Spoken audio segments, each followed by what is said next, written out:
class. Today we're going to be learning about dependent and independent variables using graphs, equations, and tables.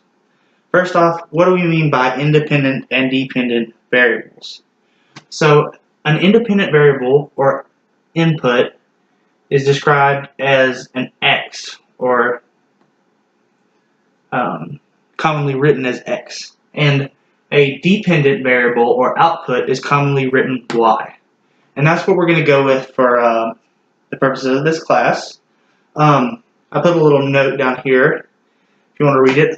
Dependent variables depend on the values of the independent variable. So that means that your x depends, backwards. That means your y is dependent on what your x is. And we're going to see that in our next slide.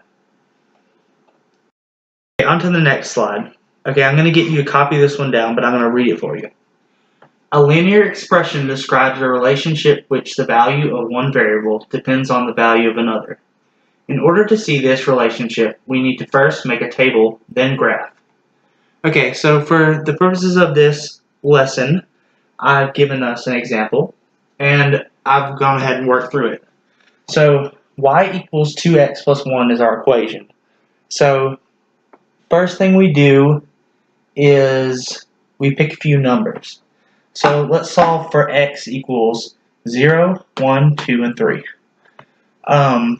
X equals 0. If we plug x0 in here, we just get 1, so y equals 1. And if we plug in 1, 1 times 2 plus 1 is 3. So 1, 3. And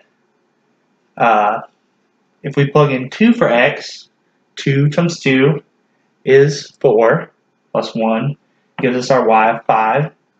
And then 3, we plug in 3 times 2 plus 1 equals 7.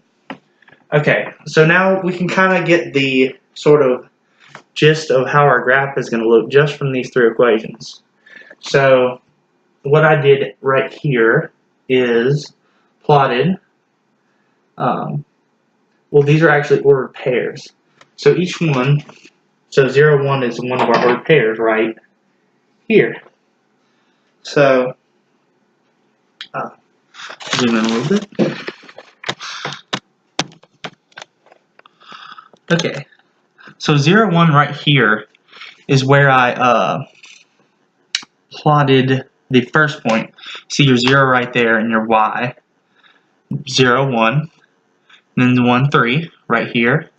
This mark right here. Might be a little bit hard to see, but it's that second mark. And the third mark, 3, 5, or 2, 5.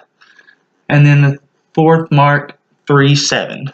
So in the end, what we do is we connect these dots to make our linear equation and see where the graph's headed. So, okay, that's one example.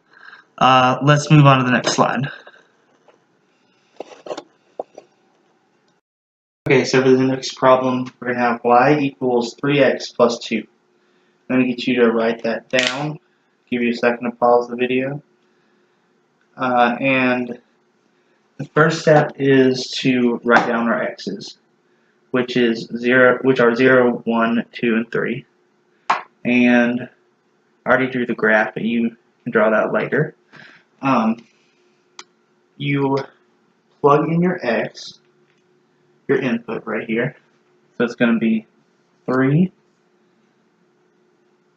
to the 0 times 0 plus 2. And 3 plus 0 cancels out. It's nothing. And then we're left with 2. So I put a 2 over here. Okay.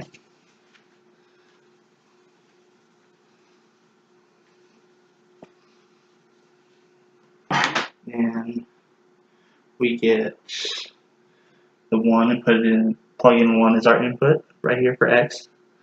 So 3, 1, 2. Okay. 3 times 1 is 3, plus 2 equals 5. Alright, so that's going to be our y. Y equals 5 when x equals 1, y equals 5. Okay, now let's plug in 2 for x. So 3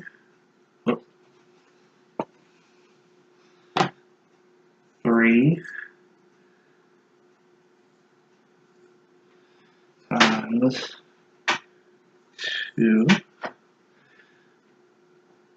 plus 2.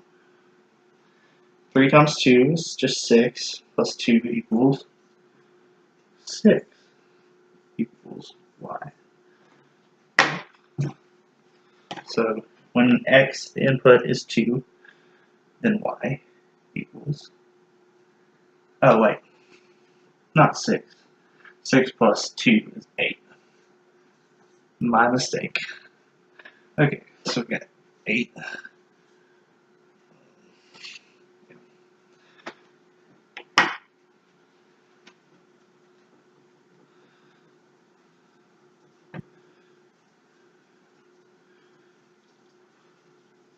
Okay, and last but not least, we have 3 times 3 plus 2.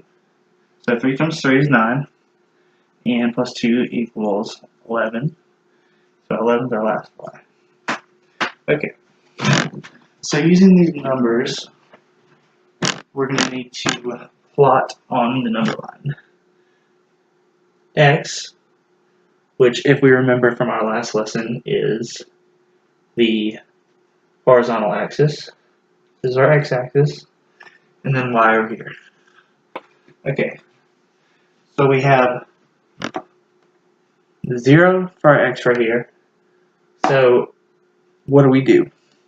Well, 0 on x is right at the origin, and then we move up 1, 2, and we find the y.